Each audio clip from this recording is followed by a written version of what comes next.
Hi, and welcome to this conversation about the European Union's response to the pandemic and what it means for the future of Europe. My name is Eric Jones, and I'm Professor of European Studies at SAIS, based in Bologna. Now, the argument that I want to make is that if we look at the European Union's response, that response has fundamentally changed the integration process, both symbolically and institutionally. The result is not going to make Europe more like the United States, and we're not going to see the European Union emerge as some great federation coming out of this, but it will reinforce the European Commission, which is the central executive agency inside the European Union, and it's going to reinforce the Commission in ways that could strengthen the European Union as an actor, both domestically and abroad, empowering it with new abilities and making it more effective at coordinating member state policies such that the European Union can emerge as a more coherent, cohesive entity looking ahead. Now, if I want to make this argument, then I'm going to have to break it apart into different bits and pieces and fill you in on the European response along the way. And what I propose to do is to use a five-part structure. I'm going to start at the beginning of the pandemic and show some of the initial stumbles that were made. And then I'm going to introduce an element of decisiveness that sets in within only a matter of weeks. That's going to be the intermediate stage in assessing the European Union's response. Then we're going to get a hugely important proposal and agreement on how the European Union should play a central role in the recovery of Europe from the pandemic and in building a more resilient Europe looking to the future. That agreement is called Next Generation EU, so we'll use that as the middle part of our conversation. Then we're going to introduce a cautionary note around the very difficult second wave of the pandemic that the European Union had to face, and we'll conclude by interpreting the progress that's been made and try to build that argument that I announced at the outset. The image that you see on the screen is a difficult conversation, or maybe it wasn't so difficult in real life. They might have been talking about where they were going to eat that evening between the Dutch Prime Minister Mark Rutte and the Italian Prime Minister of the day, Giuseppe Conte. That's one of the most important arguments that took place over the summer of 2020, and in many ways, the resolution of that argument is the very agreement that we're going to be talking about. The initial stumbles started at the outset, just like everywhere else in the world. I think Europeans underestimated the significance of this pandemic. It was underestimated not just in terms of the incredible human and economic toll that the virus would impose on European Union member states, but also insofar as when it started in Italy, it was always viewed as a local phenomenon.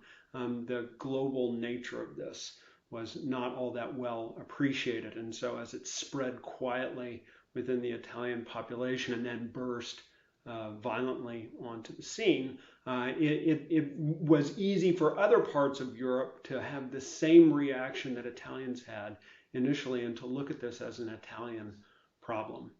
When Italy went into its fiercest lockdown at the start of March in 2020, there was tremendous hesitation on the part of other member states about sending protective equipment to help the Italian physicians, about supporting Italy with the kinds of medical devices and particularly respirators that Italian hospitals were going to need. And that hesitation extended to other areas as well, with the sense within Italy that the country was being isolated, that European solidarity was being tested and found wanting, and that the European Union was, in many respects, a disappointment for Italy in the context of this pandemic. And along the way, there was a very unfortunate miscommunication that took place in a routine press conference by the Governing Council of the European Central Bank, or rather a press conference by the President of the European Central Bank, whose name is Christine Lagarde, and she's featured here on the slide. A very unfortunate miscommunication where, when pushed on a very technical aspect of monetary policy, Lagarde said something that was interpreted in the markets as reversing the very important commitment that her predecessor as ECB president, Mario Draghi, had made in July 2012 to do whatever it takes to safeguard the euro and to preserve what's called the monetary transmission mechanism, which is the mechanism through which decisions taken by the ECB in Frankfurt get propagated out across the various member states.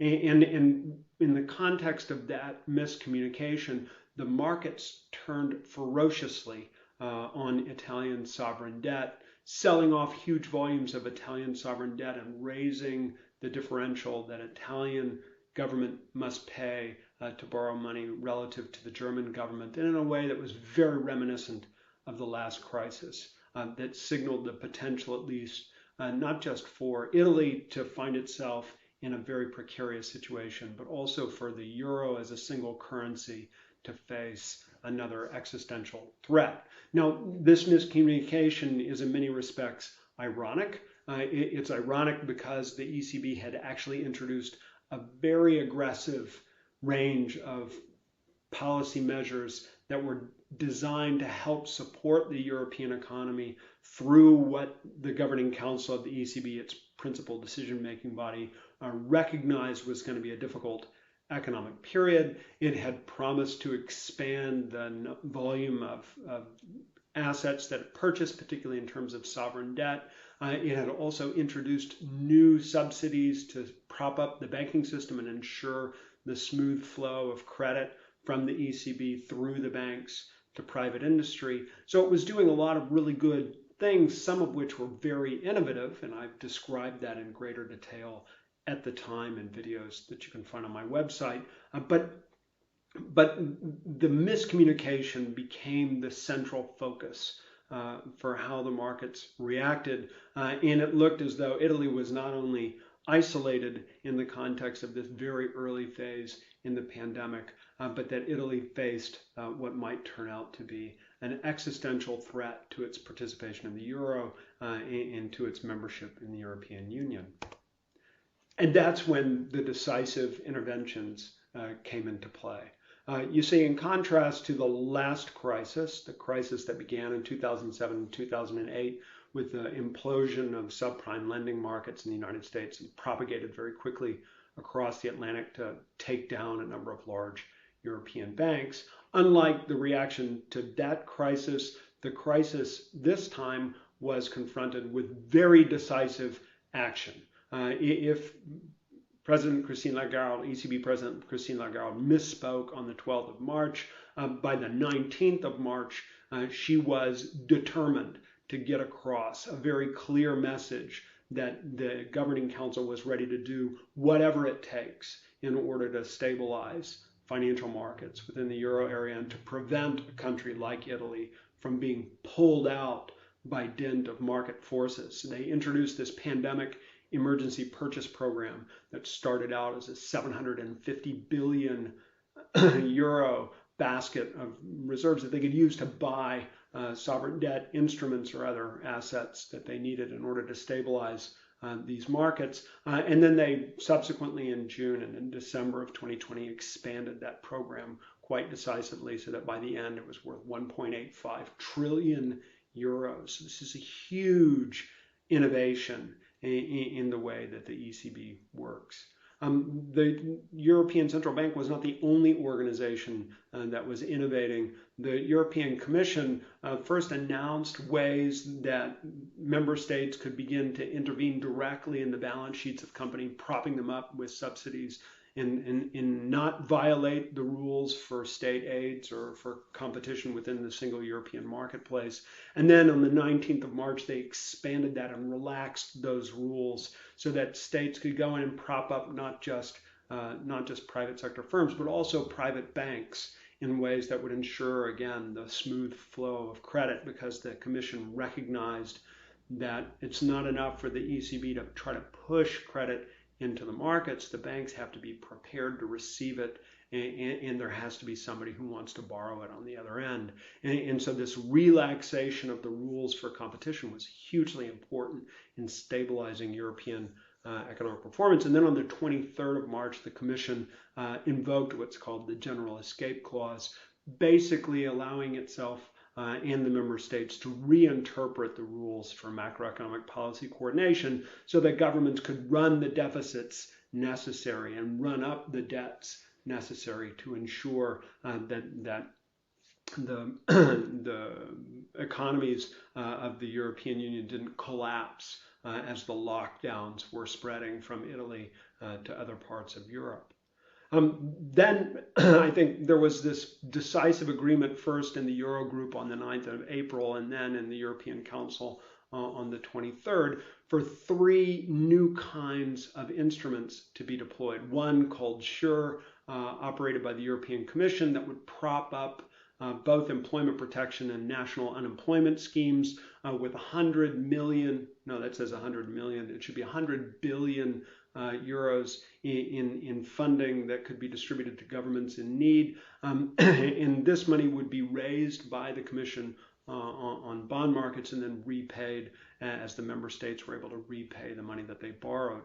There was a European Guarantee Fund introduced by the European Investment Bank, which put up 25 billion of its own capital to be leveraged up to 200 billion in loans, with the idea being that this would allow for small and medium-sized enterprises to borrow money with guarantees provided by the European Investment Bank in order to ensure that they got access to the credit they needed. And then finally, there was from the European Stability Mechanism a pandemic crisis support instrument that offered to member state governments up to 240 billion euros in assistance. Again, this would be back-to-back lending, money borrowed by the European Stability Mechanism and then a loan to the member states to be repaid at favorable rates of interest. And it was offering that money with virtually no constraints. It only had to be used to respond to health and health-related actions related to the pandemic. And governments could borrow up to 2% of their own national gross domestic product. So these were huge new innovations. They were controversial. I think the Pandemic Crisis Support Program was probably the most controversial of the lot. But the fact that they were able to do these things, the Pandemic Emergency Purchase Program, the change in the competition rules, the invocation of the General Escape Clause, the creation of a new fund managed by the European Commission, the use of the European Investment Bank, and the pandemic crisis support measures by the ESM, the fact that they were able to do all of these things in the space of just over 6 weeks is hugely impressive and starkly in contrast to the muddling through that we saw in the last crisis. And indeed, it is a wonder when you add that together to the tremendous innovations that have been done by the Governing Council in the use of monetary policy. You wonder if the last crisis was an essential preparation for Europe's more decisive intervention this time around. The decisive intervention, though, was a stopgap in many respects. It was designed to blunt the impact of the lockdowns on economic performance, but it wasn't enough to push these economies into recovery. And so they had a big debate about how the European Union could foster recovery across the member states. And that debate culminated in the first instance in an 18 May proposal by France and Germany to offer 500 billion euros in grants that could be distributed to those countries hardest hit. This was an unprecedented idea because it would involve the European Commission borrowing all of this money and then finding some way to fund that money with new instruments that provided revenue. And it was immediately invited pushback from countries like the Netherlands, Austria, Denmark, and Sweden, countries that argued, well, wait a minute, we've just created the SURE program that allows for back-to-back loans, and we've just created this new facility by the European Stability Mechanism, again, offering back-to-back loans. Why aren't we using back-to-back loans to finance the recovery as well? Why don't national governments borrow the money and then find ways to pay it back so that there's no new taxes at the European level. Rather, the responsibility and the revenue raised would take place within individual member states. This pushback did open the door to a negotiation about whether it should be grants or loans or some mixture of the two. And into that gap, the European Commission put out its own proposal for a mixture of grants and loans that would involve a significant increase in the amount of money distributed from 500 proposed by France and Germany to 750. But with the issues to be decided, what would be the balance between loans and grants? How would this money be administered? Who would have oversight responsibility? And how ultimately would it be financed? So from the end of May through the middle of July, the debate that took place was a debate about those particular characteristics of what came to be known as the Recovery and Resilience Fund, which includes a various set of components that together add up to Next Generation EU.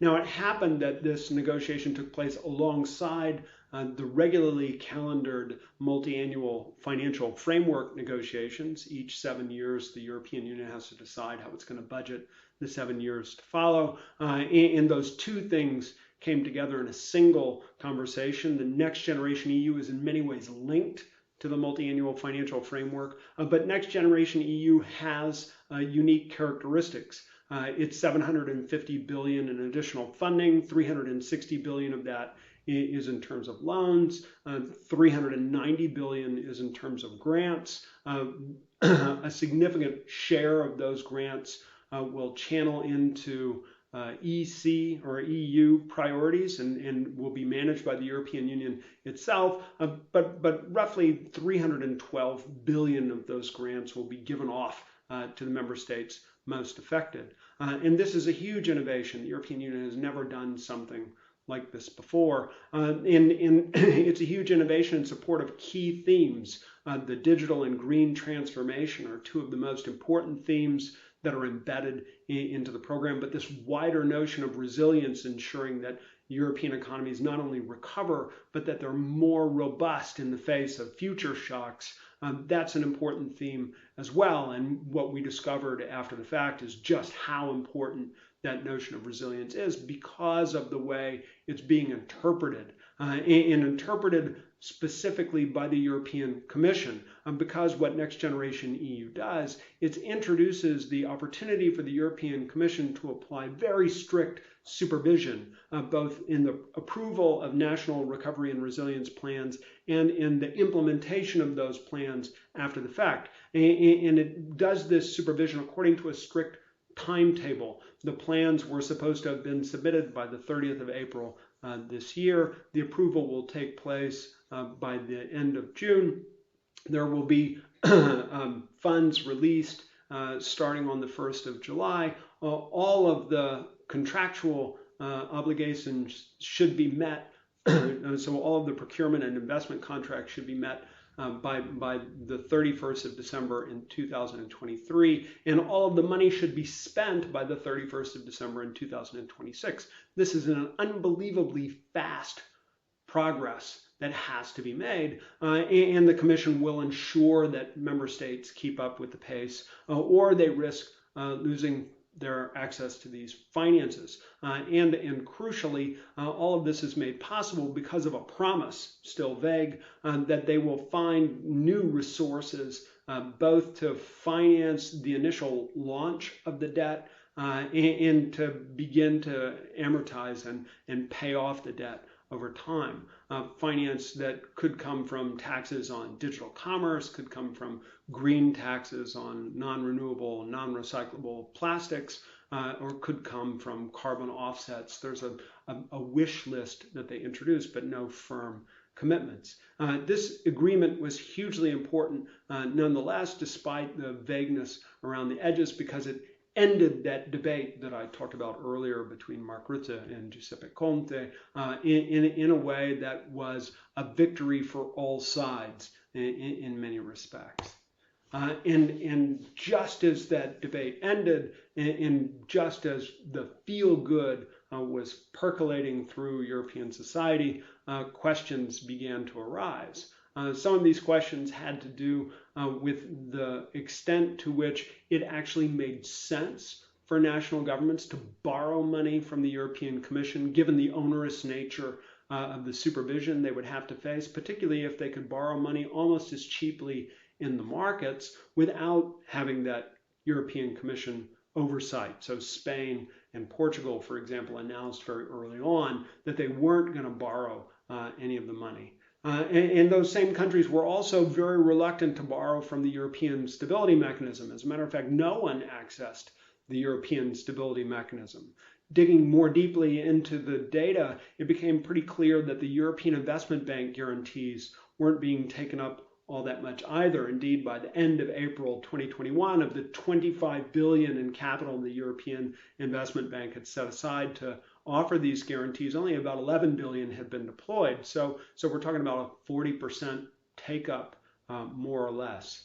That doesn't mean there was nothing good to come out of those intermediate decisions. On the contrary, the SURE program was almost fully deployed by December of 2020, and that's a very good thing, both for the stability of national unemployment schemes and for national efforts at job preservation. But it was clear that the decisive influence of those decisions actually did not result in the kind of macroeconomic stimulus that we might like to have seen. And indeed, divisions had emerged within the ECB Governing Council about how long it could continue with this extraordinary policy effort, with voices arguing that they shouldn't spend all of the money in the Pandemic Emergency Purchase Program. And indeed, they may be able to wind up that program earlier than expected, voices that were effectively shut down by December of 2020. And yet the fact of the controversy was in itself in many ways important.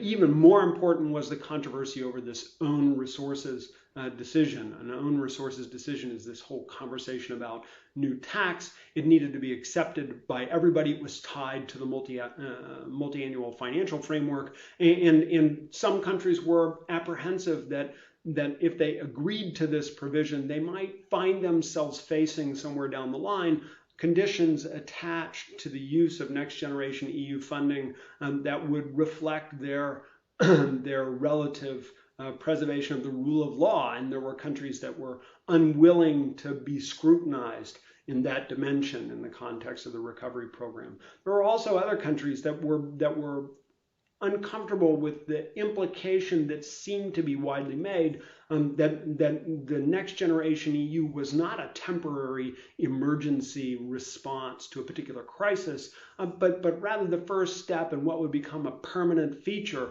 of European finances, a Hamiltonian moment, so to speak, after Alexander Hamilton's decision as the first Secretary of the Treasury of the United States to absorb state debt into federal debt. So something loosely comparable was taking place in Europe, or so they feared. And they wanted to emphasize that it was not something transformative, but actually something one-off. As a consequence of which the ratification of the own resources decision and the multi-annual financial framework actually took much longer than expected. It was supposed to be completed by the early months of 2021, but it was only completed by May. And in the meantime, what we saw was this horrific spread of the second wave of the disease. I've shown you an image of the initial takeoff of that wave, but what you should know is that all countries were affected. The death tolls were horrendous. The impact on health systems was in many respects very strong, and the impact on economic performance was also something that no one wanted to see. And as a consequence, Europe seemed to stumble a bit, both in the implementation of those decisions that have been made and in its continuing response to the pandemic. Nevertheless, I think seems to is probably the operative word. I think there was actually more of a response than most people would give credit for. Some of it came directly from the market. I mean, almost as soon as the French and the Germans announced their plan for the recovery and made it clear that they saw a possibility for the European Union to play a predominant role, we began to see pressure come off in the bond market. So I've put the huge spike in the initial part of this graph is after the miscommunication by the European Central Bank. The Pandemic Emergency Purchase Program actually stabilizes that to a certain extent. There are intervening variables that come in that complicate life, not least the German Constitutional Court decision, which is a conversation that we'll have to have in a different context. But the important thing is that once France and Germany announced their determination to see decisive European intervention on the recovery end, then we began to see that pressure come off, which is what the downward movement in this graph represents. And the pressure wasn't that came off was not just a feature of trading strategies and sovereign debt markets, but was also a reflection of the symbolism that Europe was not going to be overwhelmed by this crisis, and that Europeans would actually demonstrate solidarity. And in doing so, that they would strengthen the role of the European Commission. Notice the European Stability Mechanism was the initial preferred institution for raising any kind of European debt. But now that role seems to have shifted in location from the European Stability Mechanism to the European Commission to a more traditional mainstream institution within the European Union framework in ways that reinforce the Commission, both in terms of its oversight and in terms of its ability to manage large stocks and flows of international organization debt issued by the European Union per se.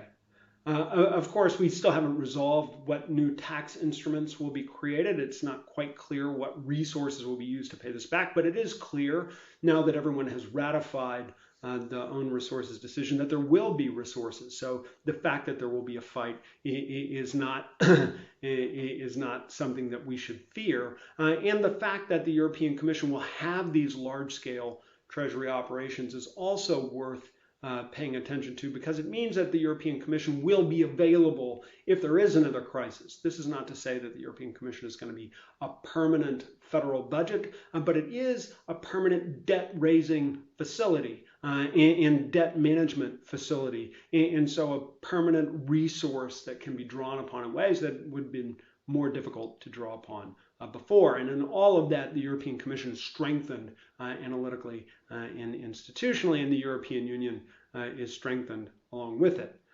There are big question marks, though, about how the member states are going to navigate the part that remains, right? Remember, those innovations I introduced at the start of this conversation in March included a suspension of the normal rules for macroeconomic policy coordination by invoking the general escape clause that's embedded within those rules. Eventually, that clause will have to be deactivated. And when it is deactivated, it's not clear that many of the countries that have been hardest hit by the pandemic will ever be able to apply successfully the pre-existing rules for macroeconomic policy coordination and fiscal consolidation, as a result of which there's a big question mark over how we will change those rules and whether the European Union will be able to come to agreement on what the new rules should look like. So when I say that the European Union emerges strengthened, I do have to concede that the fight over new tax instruments and the fight over reforming the fiscal rules are things that we should watch with great attention.